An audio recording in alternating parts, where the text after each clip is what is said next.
Hey, what is up, everybody? I gotta work on getting my face up on screen earlier. So every time I do that countdown, I might need to do a longer countdown because it usually takes me a minute between the countdown and the live recording to get things popping off the way they're supposed to. Anyway, welcome to the Easy Attack. I am your host, KME. We do have a packed show for you today.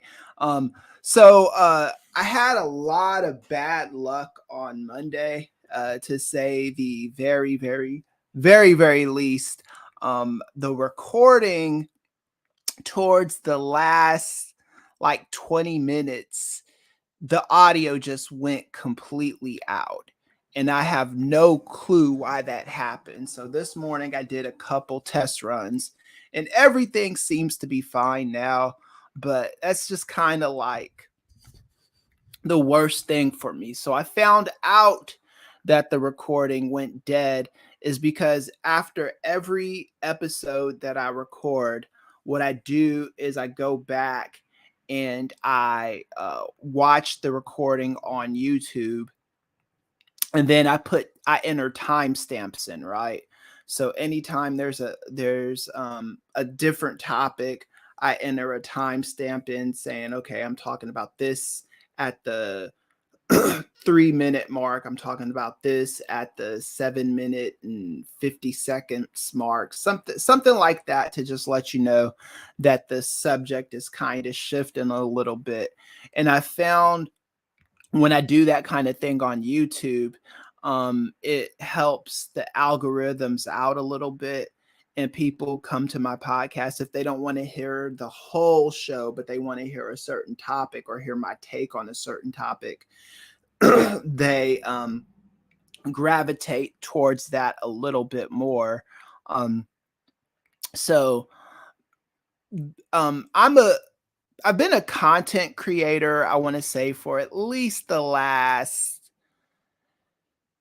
10, maybe even like 13 years, something like that. I've been creating content on the internet with my friends and stuff. So the other streams that we do, like we do a wrestling show, and that does very well for us. And we are actually a part of Post Wrestling. We just became a part of them, I want to say 20 the beginning of last year. Um, and we get a lot of streams on that across platforms. So what I'm working on right now is getting my YouTube numbers up. Um, and again, I'm only node in certain spaces on this thing, right? So anytime I'm talking wrestling or whatever, or on a wrestling podcast with my friends, the numbers to that are way higher than when I'm talking politics. If there was a way I could kind of bridge over those fans to my political podcast, that would be great. But right now, that's just not what it is. And, I'm not complaining about it. I'm so glad I have water this morning. My throat is not agreeing with me. 1 second. Excuse me, man. All right, but anyway, so there are a lot of news items that I want to get to. Before I get to some of those, let me take a few questions that I got. What happened to last week's podcast? Okay, so it wasn't last week's podcast, it was Monday's podcast. What happened to that podcast is the audio went out in the middle of me entering in timestamps. So I didn't really put it up. Maybe one of these days, if I do lost episodes or something like that, some of those clips might go on. What did you talk about? Okay, so I talked about the Chris Rock thing with his mom. his Mama Rock. I can't think of her name, but Mama Rock and her take on the whole Will Smith smack, and it was good stuff. What I might do with that is I might just take certain sound bites out of that one, put it up on YouTube, and call it a day. Not the best at editing, but I can learn it if I stick to it. All right. So here's a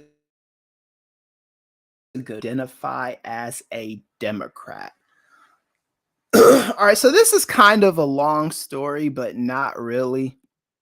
Um, and a lot of people do not know this about me, but in my early days of college, my first internship was working for a Republican, because I knew I wanted to get into the political space. I knew I was like good. I thought I was going to major in political science. My first major was theater at Tennessee Technological University in Cookeville, Tennessee. Shout out to them. But I just like wasn't that passionate about theater.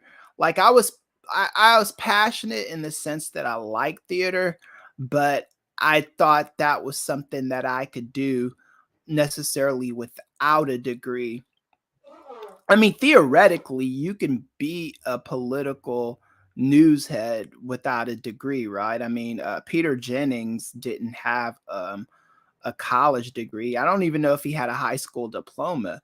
But this is the long answer to that question. And when I worked in Republican space, when I worked as an intern for Republicans, I didn't really think much of it. I did my job, went home, I did that job like maybe 2, 3 days a week, something like that.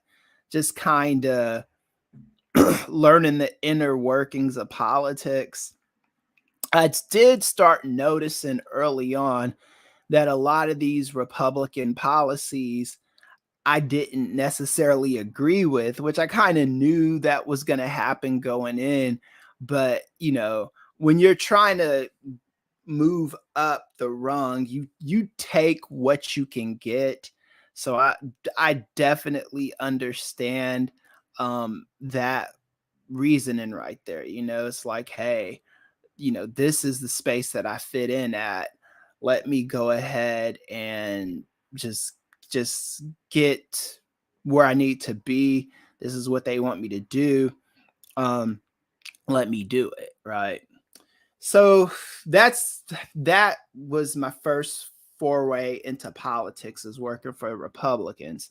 And then over the years, I didn't really start strongly identifying as a Democrat until about 2015, 2016, when 2015, when Donald Trump first started the birther stuff. So that might have been 2014. So like 2015 definitely um is when I started publicly identifying as a Democrat. And the reason why is just because a lot of times when I was, talking to Republicans and listening to them talk policy and stuff, they sounded like supervillains. Like they literally sounded um like the villains, the DC villains, the Marvel villains that I listened to,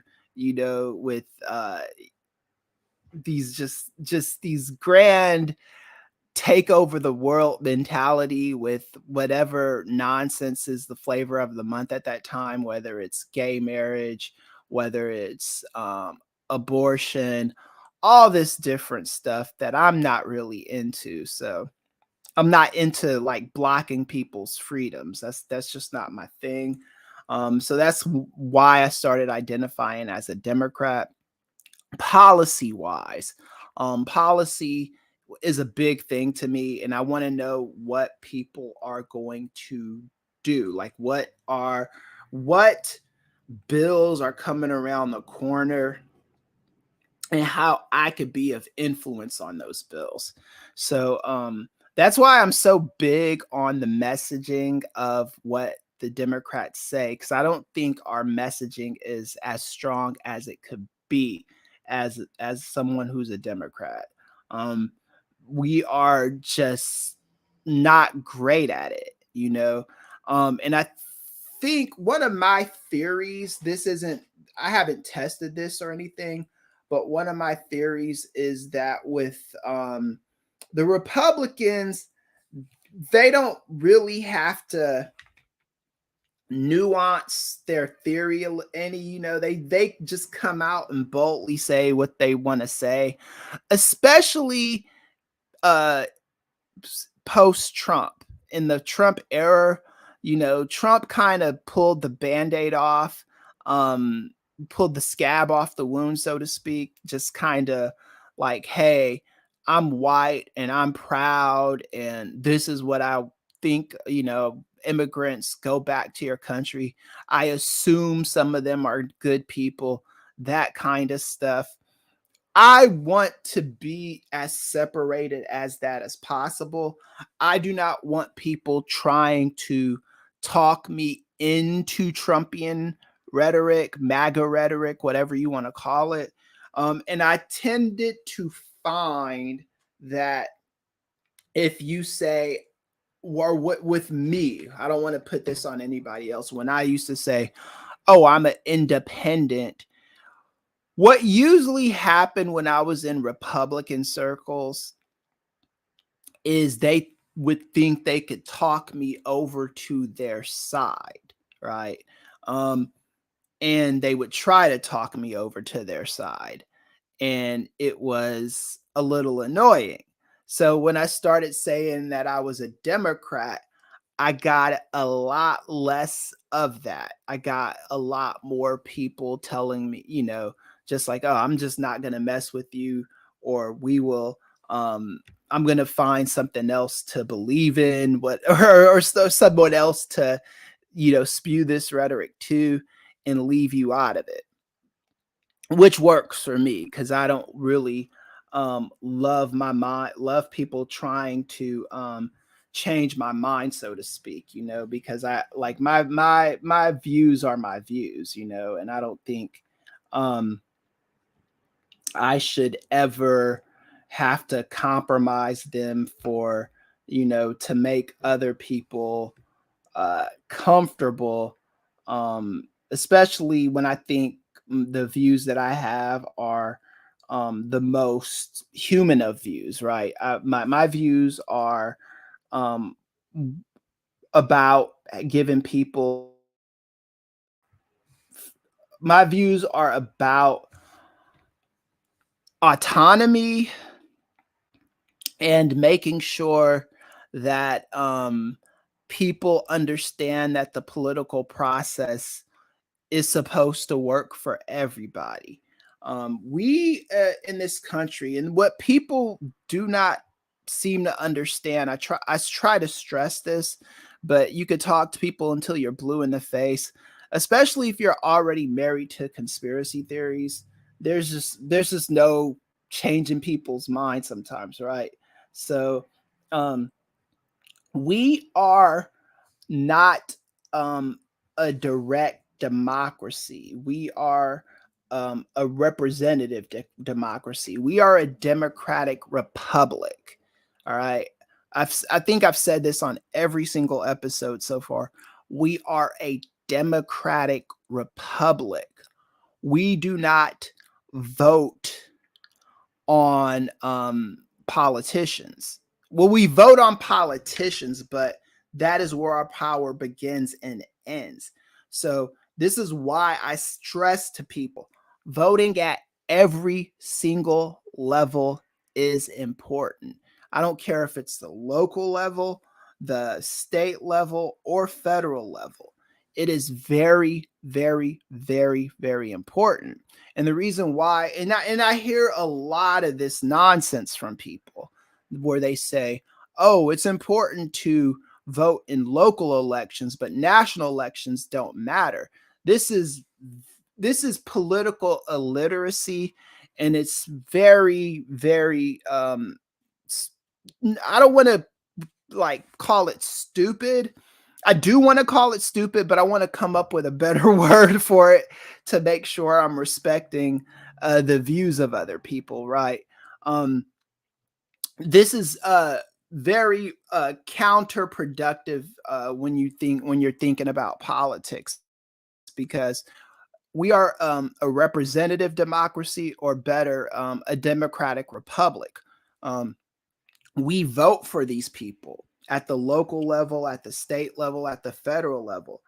So when we vote on these people, they are supposed to be proxies for us, right? For your views. So when you vote for a senator, you are trusting that senator, your state senator, to enact policies that represent the interests of your entire state. That's the main reason, not the main reason, well, maybe it is the main reason why I live in Los Angeles County, California, because I know I have a louder voice in those spaces. That doesn't mean that if you live in a place like, Mobile, Alabama, or Knoxville, Tennessee, that you just move and come to a red state, or a blue state rather.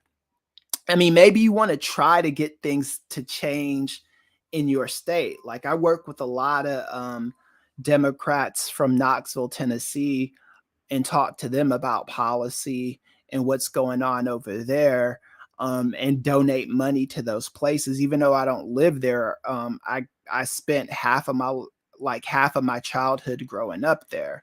So what goes on there is important to me, and policy is important to me.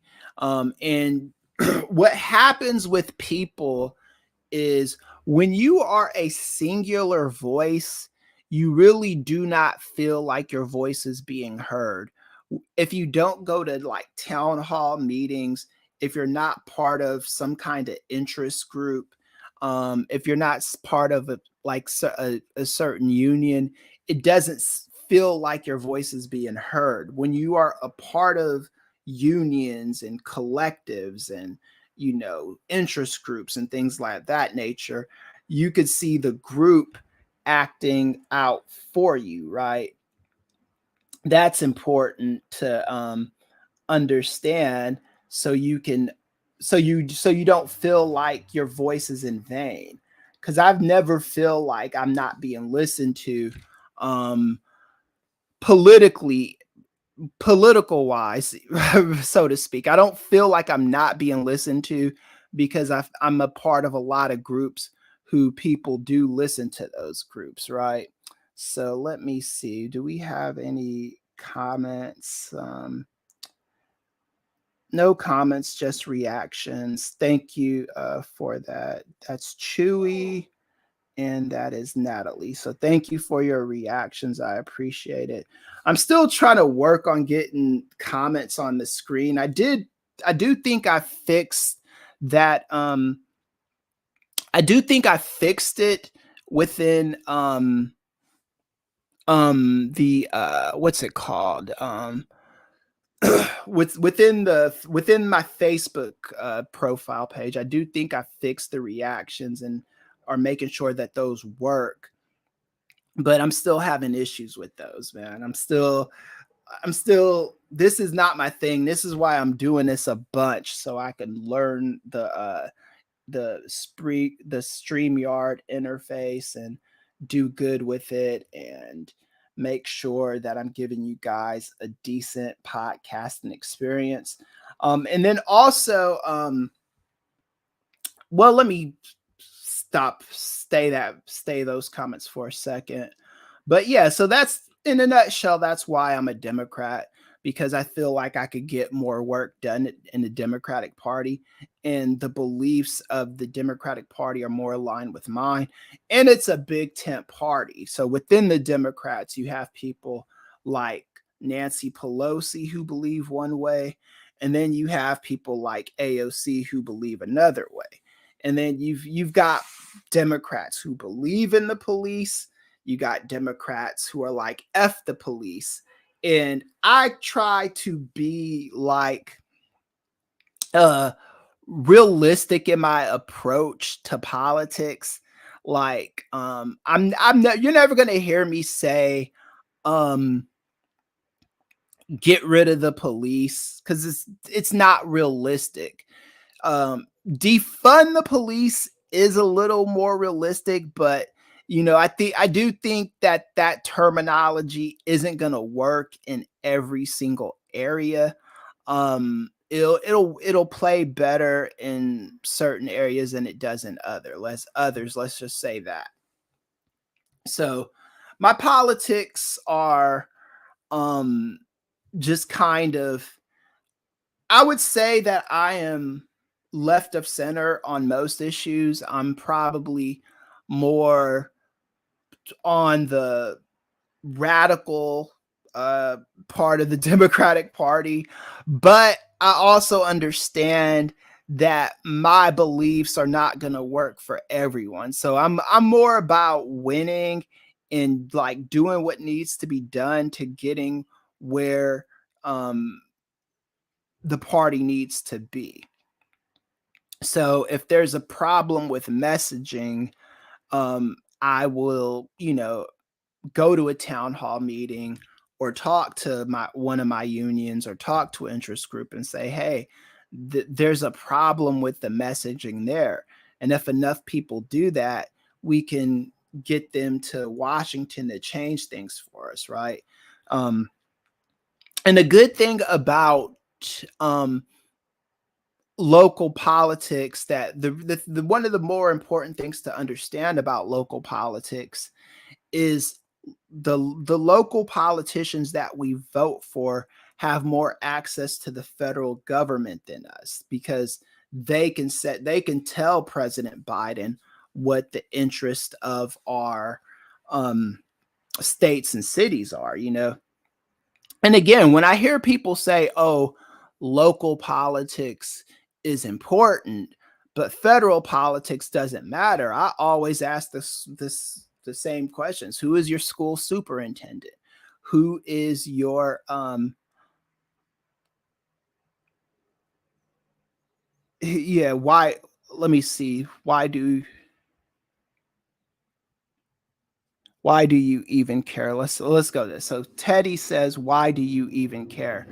Um The reason why I care is because if I do not care, I don't know who else will care.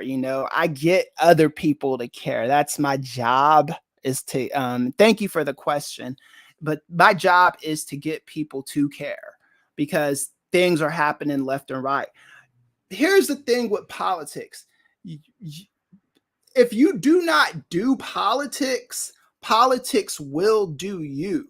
You do not have to um care about politics to know that things are happening behind the scenes left and right that are going to directly or indirectly affect your life. That's just how it is. You know what I'm saying? It's just like gravity. You don't have to know how gravity works to understand that it works. You don't have to understand how breathing in oxygen works to understand that if you don't do it, you will, die. Like, I think vote or die when Puff Daddy, I think that messaging was kind of a little extreme for some people. I didn't necessarily love it, because I mean, it's like, it's almost telling you if you don't vote, someone's going to come out and kill you. But at the same exact time, voting is a necessary evil in this process, but it doesn't begin and end with voting. It starts with voting. It starts with registering people to vote. It starts with going to town hall meetings. In some cases, some people do enough of this, they want to run for office once they understand how the political system works. I thought about running for office back in 2010, something like that, and then I just what it was. I just realized something that it wasn't for me. I'm better at strategizing behind the scenes and meeting up with local officials, number crunching, that kind of thing. That's what I excel at. So, and again, politics is always working for someone. If it ain't working for you, it's working for someone else. If you live in a red area and you are a Democrat, politics is working for the Republicans. If you live in a blue area and you're a Republican, politics is typically working for the Democrats. If you live in the middle of the road area, it could go either way. But politics is always working for somebody. And if you are not on the train, you just get left behind. So my thing is, if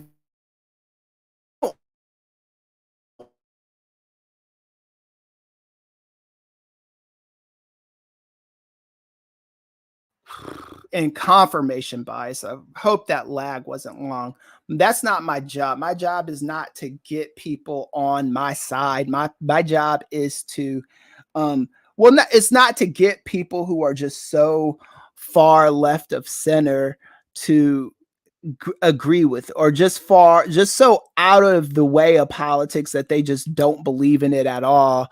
um that's not my job. Isn't to convince everyone. My job is to convince those that want to be convincing. And there are a lot of people that want to be convinced. There are a lot of people who want to believe in the political process. It's my job to make the political process understandable and palatable for those people. So let's get to a few of these stories. We've got Colin Kaepernick, Johnny Depp and Amber Heard. We got Elon Musk. So let's go to this Johnny Depp. Well, let's go to Elon. No, let's go to Colin Kaepernick first. I think that's kind of more in line with what we are talking about. So, um, well, Amber Heard and Johnny Depp are already queued up. So let's go to Amber Heard and Johnny Depp, because this is an interesting, interesting story. So Johnny Depp and Amber Heard. This is I don't even really know what to say about this. Because this is one of those things that is just such a toxic situation, such a unfortunate situation. Just watching it play out, and Johnny Depp decided he was, after Amber Amber Heard wrote that op-ed, that he was going to take her to court because he said the words that she used cost him opportunity. So I'm not a lawyer, but I do know the legal system, working in political science and being a former intern of the courts. Um, the way lawsuits work, there's civil law and then there's criminal law. So in criminal law, you are trying to prove somebody's guilt or innocence for a crime that they either did or didn't commit. That's the sole purpose for political science. Or not political science. That's the sole purpose for the legal system, is to is for criminal law. My gosh, my words are just getting so tongue tied this morning. Excuse me. But in criminal law, you are trying to prove somebody's guilt or innocence. That is what you are trying to prove. In civil law, you are trying to prove some kind of loss, damage, liability.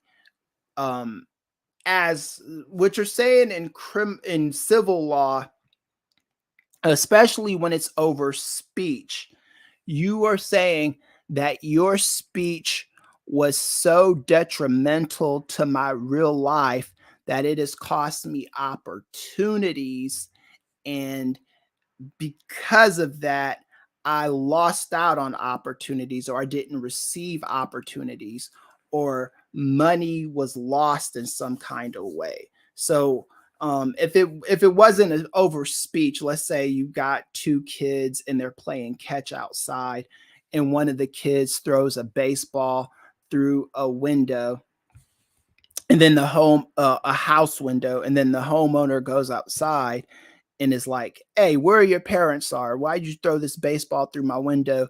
And he goes to your parents and he says, "Hey, your kid threw that baseball through my window.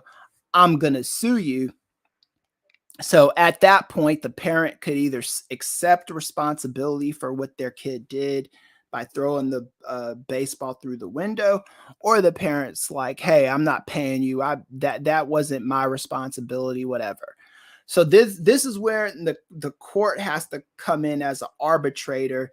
If you don't know who is at fault for the broken window, the court is there to say, "Hey, um, you guys can't figure it out.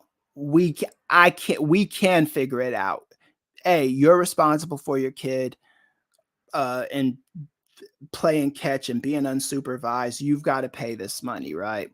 So it's just that's what the court is supposed to do. In this case with Johnny Depp and Amber Heard, Johnny Depp is saying that, "Hey, I lost out on movies and stuff because of this op-ed that this woman wrote, and it cost me um, several roles and uh, things that I had already signed up for. People do not want me in those movies because they think that I am uh, a toxic person because of what Amber Heard said." So in this one article that I wrote that I read a couple days ago, it's with Amber Heard and she's talking about Johnny Depp. So I'm looking over it right now, and this is, I think, kind of the reason why Johnny Depp wanted to do a public trial on this, because this is bad. If Amber Heard did this, and according to you know the recorded tapes, it did happen. He basically said, she's basically saying nobody's gonna believe you because you are a white male, and and you and no one's gonna sympathize with you, and that's the end of that story, right? So this article is from Elisa Bain, from HITC. I'd pull up the article, but I think that's a little too much trouble. I want to master just getting these pictures and stuff right before I get into all of that. So the Pirates of the Caribbean actor sued his ex-wife for 50 million over an op-ed she published in the Washington Post in 2016. She did not mention his name in the piece, but claimed that she was a victim of domestic abuse. So this is one of those things where people just kind of put two and two together.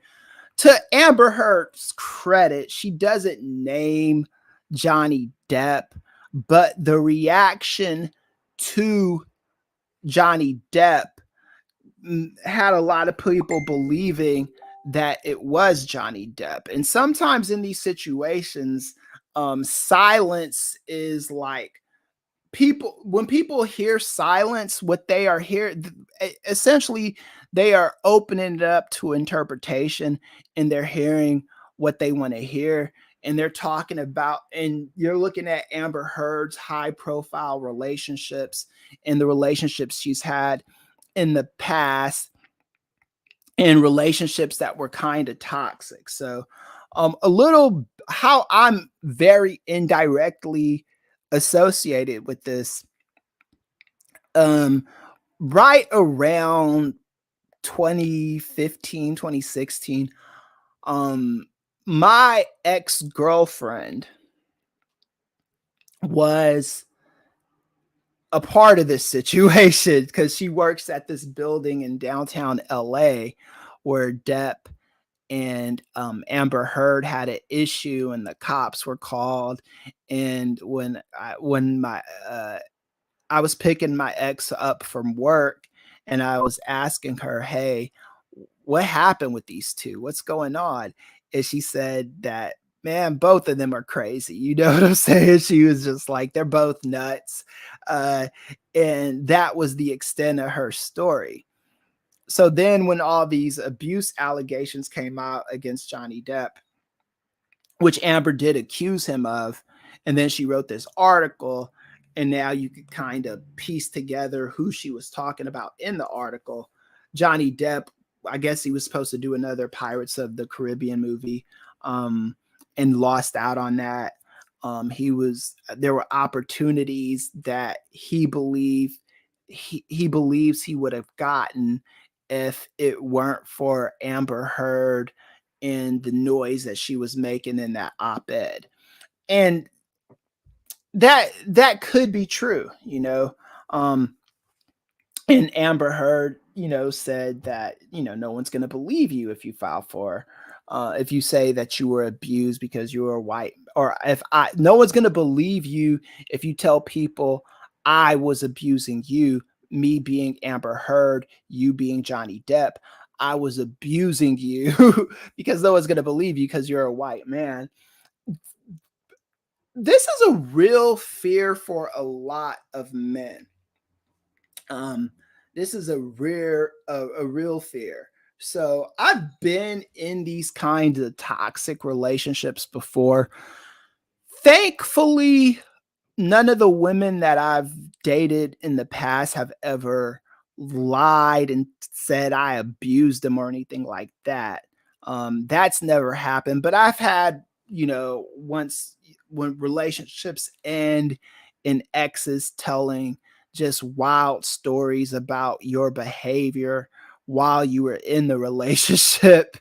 And it's and I'm not even a celebrity, and I could see how that could be how you could that could be detrimental, because even if you're not a celebrity, when you live in a community, word about your reputation does spread like wildfire in the community, amongst the circles of the people that you hang out with.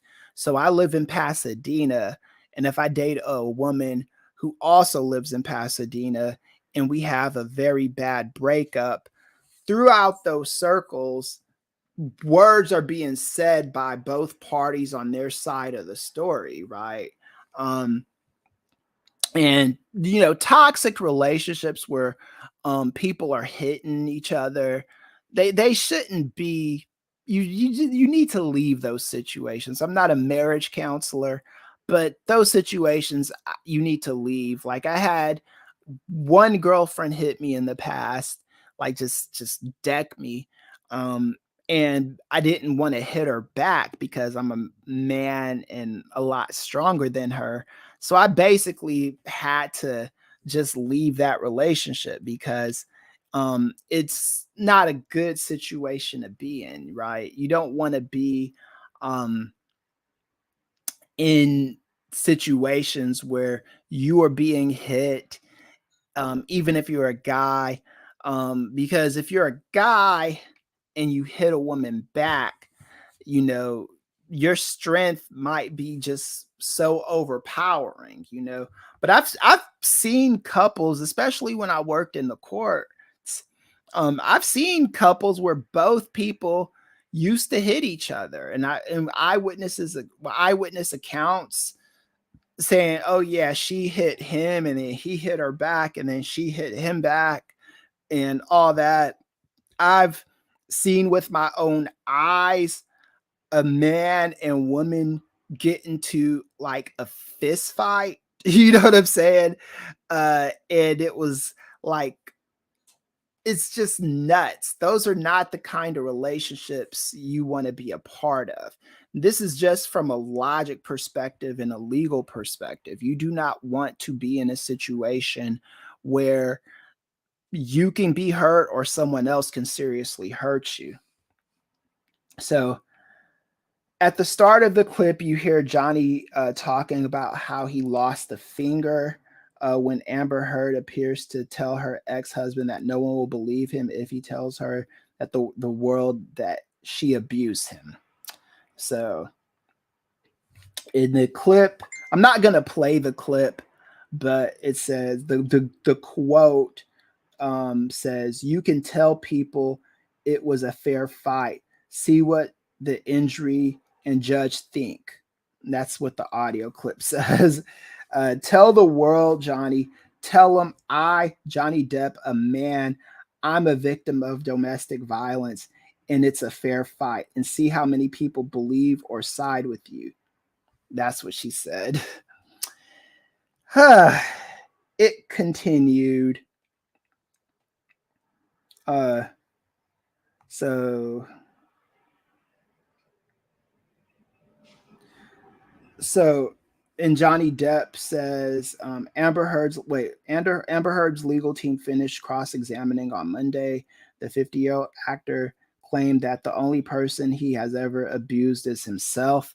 And then he goes, if anyone ever had a problem with my drinking at any time in my life, it was me.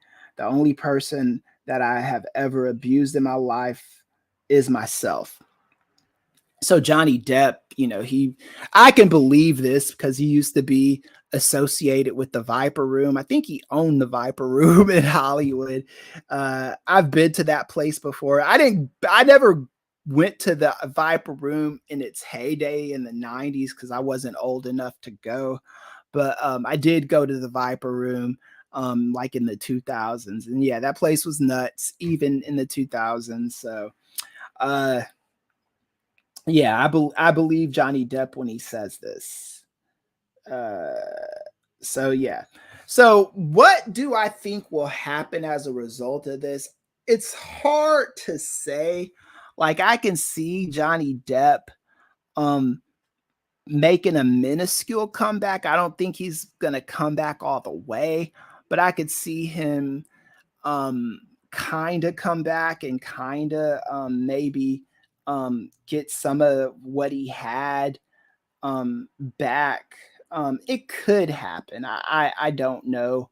Um, I and I'm not. Look, I've seen this online petition going around talking like boycott Amber Heard. I'm not boycotting Amber Heard and I'm not boycotting Johnny Depp. What I will say about the Johnny Depp situation, though, is you do need to let things play out, right?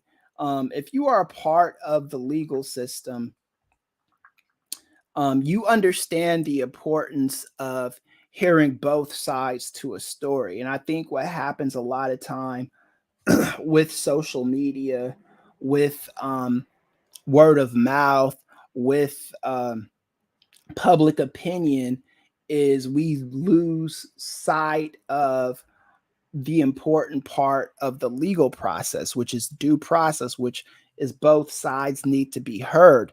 When Amber Heard uh, made this article, everybody was just wanting to write Johnny Depp off as this no good abuser and stuff like that. And he deserved his day in court to tell his side of the story. And this civil trial is giving him at least that, And I think that we really have to stop. We really need to stop doing this. We really gotta stop getting to this point where we are not we are just not we are just letting people kind of letting a case deciding a case before it gets to court, right? where we're just kind of like, oh, this guy's automatically guilty. Especially in a case like this where there's not a lot of eyewitness accounts. Like I said, my ex-girlfriend, when she saw all this stuff play out, she told me both of these people were crazy. And she didn't just single out Johnny Depp. She didn't single out Amber Heard. Um, she said they were both crazy. Said they're both nuts. And I tend to believe that because I like I said, I've been in these toxic situations where women are hitting me and just nobody is respecting each other, like because I've even though I've never like hit a girlfriend, I've been in situations where I've said things to just hurt their feelings. They've said things to hurt my feelings. I had to get all the way out of it. I haven't been in a situation like that since maybe 30, 33, something like that. It's been a while since I've been in a situation like that. And yeah, man, it's just, I wish them both um well, and hopefully you don't have to hopefully their careers can go forward. I know people, the popular thing to do is to hate Amber Heard right now. I don't hate Amber Heard. I just don't. I'm not gonna um not watch Aquaman or anything like that. All right, so thank you for the I'm just trying to give people shout outs now. Thank you, Maribel. Thank you, Tommy. Thank you, Syrian, and for other people who liking this post. I appreciate it. So let's move on to Elon Musk. If I can pull up the story, because this is important too. What time is it? We're decent on time right now. Let's move on to Elon Musk. So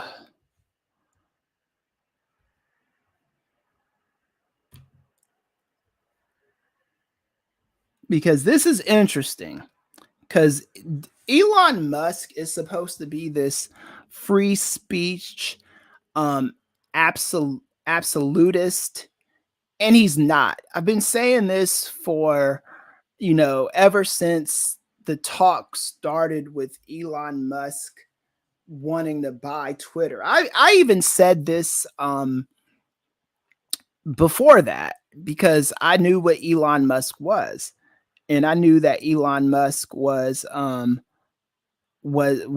a guy who, like, look, the guy makes a good car from what I hear. This SpaceX stuff, people are interested in it.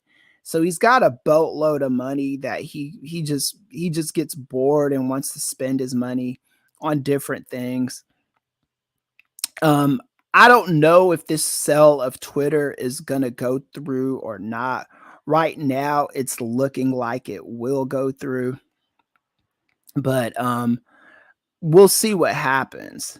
Because this is just um, I've got issues with Elon Musk buying Twitter. I've got several issues with it, but I'll go over a few of them in a minute. Let me get this story up. So share screen. Okay. Still, I'm gonna have to find like a faster way of doing this because I am not fast when it comes to this. So there we go. No, thank you.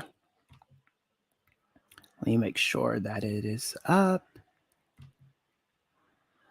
All right. So if anybody has any comments in the middle of this, just let me know, uh, um, and we will and I'll save them towards the end after I finish going over this article. It says Elon Musk says he wants free speech, but his track record suggests otherwise. So let's look at his track record. So Tesla and SpaceX CEO Elon Musk, the world's wealthiest person on paper, is buying Twitter. The social media platform has relied on that he has relied on for years to promote his interests and shape his public image. So this is one of the main things that he wants to do with Twitter, is kind of shape his public image. All right, this is what he says, and I'll go on a diatribe of this in a second. He says, free speech is the bedrock of a functioning democracy. Twitter is the digital town square where matters vital to the future of humanity are debated. I don't entirely disagree with that. Musk has characterized himself as a First Amendment and free speech advocate for years.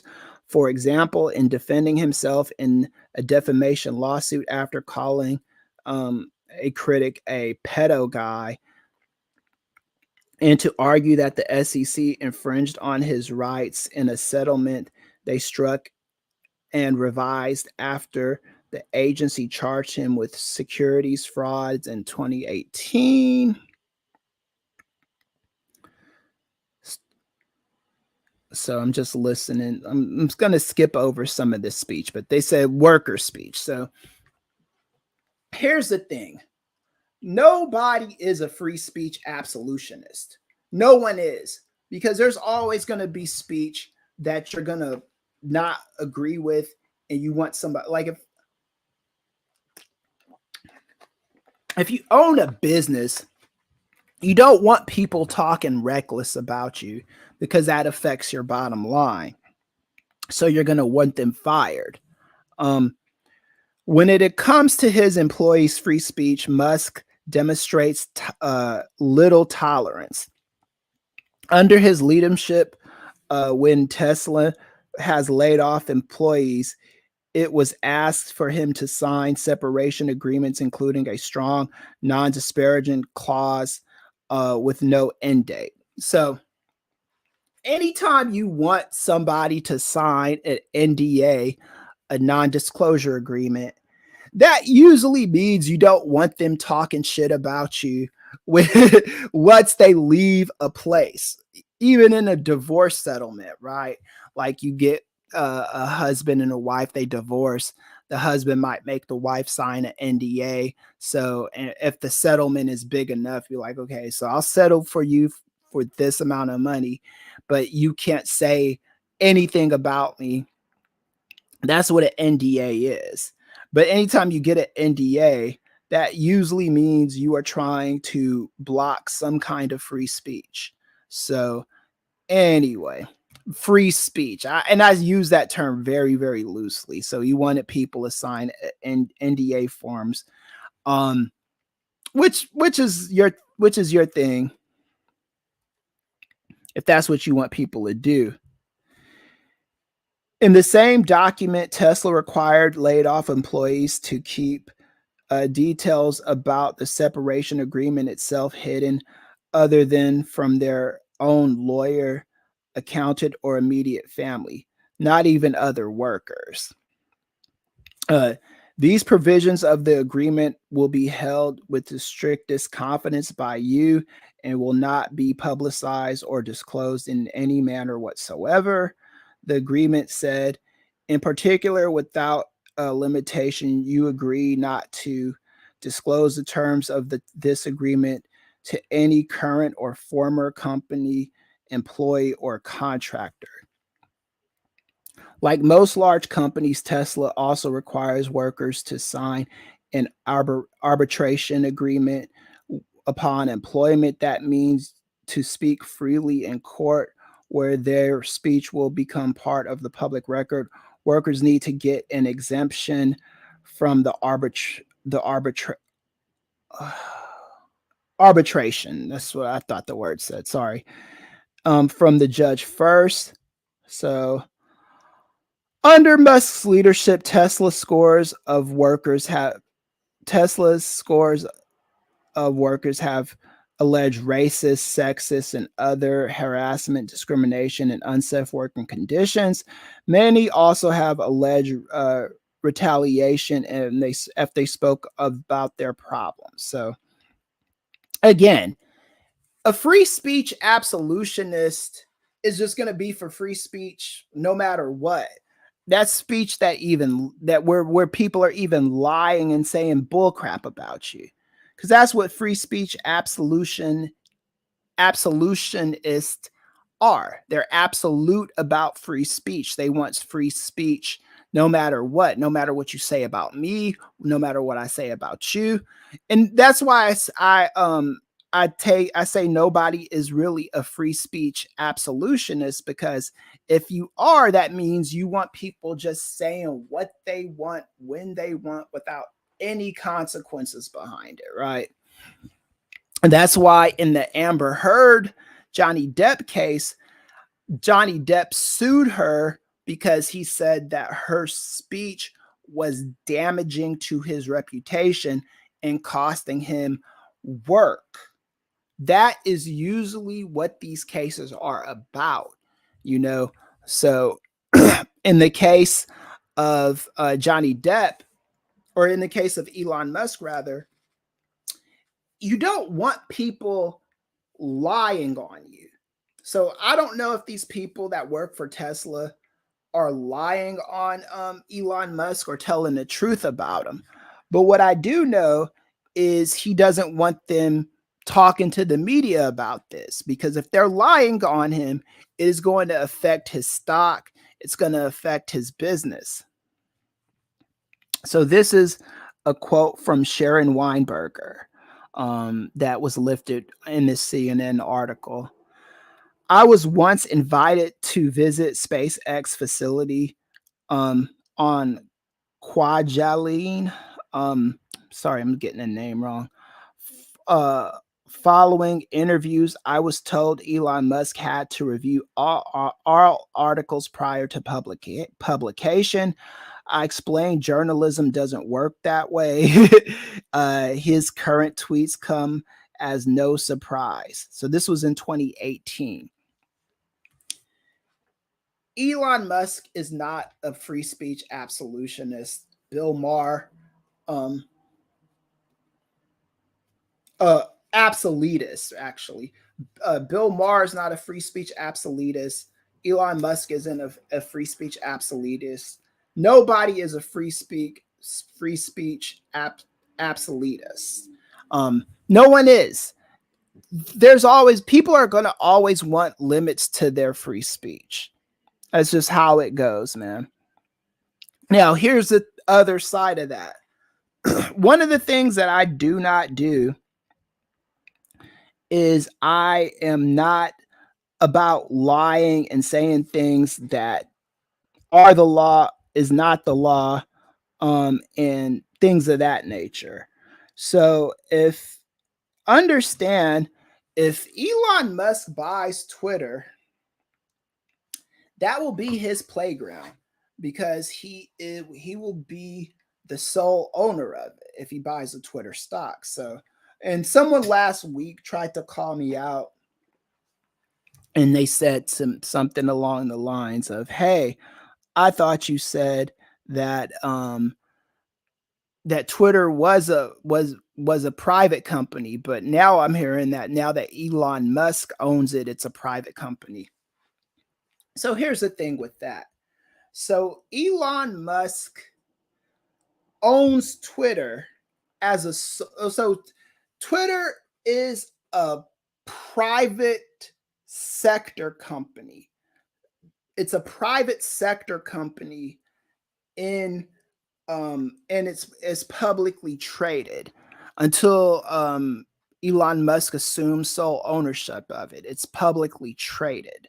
So private sector means you operate outside of the public. You are not I'm a public employee because I work for college, right? I work for public colleges and public universities. So I operate in a public space, right? Elon Musk doesn't operate like that. Elon Musk is a private company. Twitter is a private company that is publicly traded on the stock market. That means you have investors and stuff to answer to. So anyway, again, I'm not for Elon Musk owning Twitter.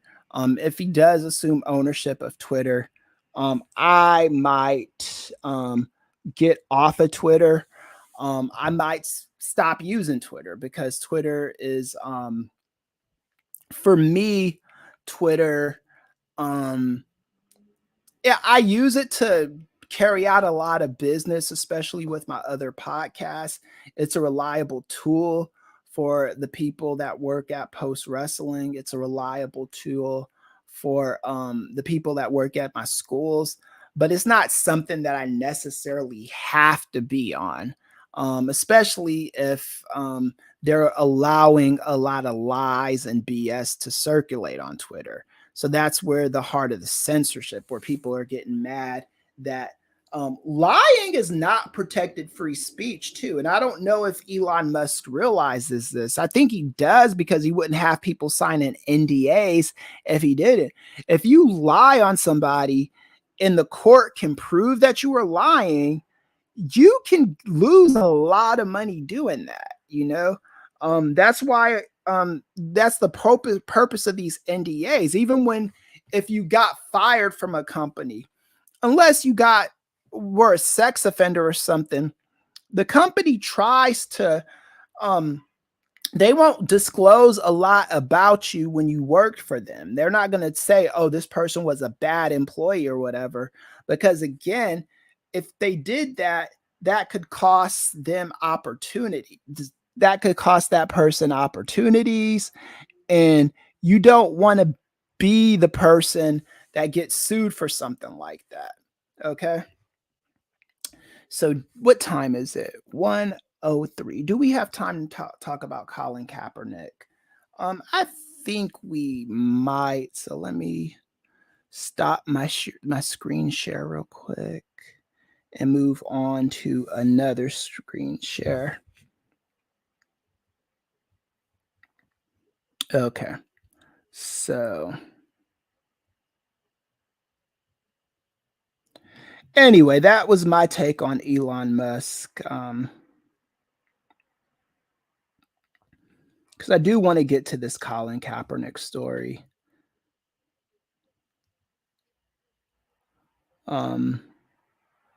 Stop screen. All right, sorry. Yeah, this thing works, and I'm not techno savvy. I always say that. That's always a qualifying attitude with my behavior when I'm not good at something. Anyway, let's get to this Colin Kaepernick thing.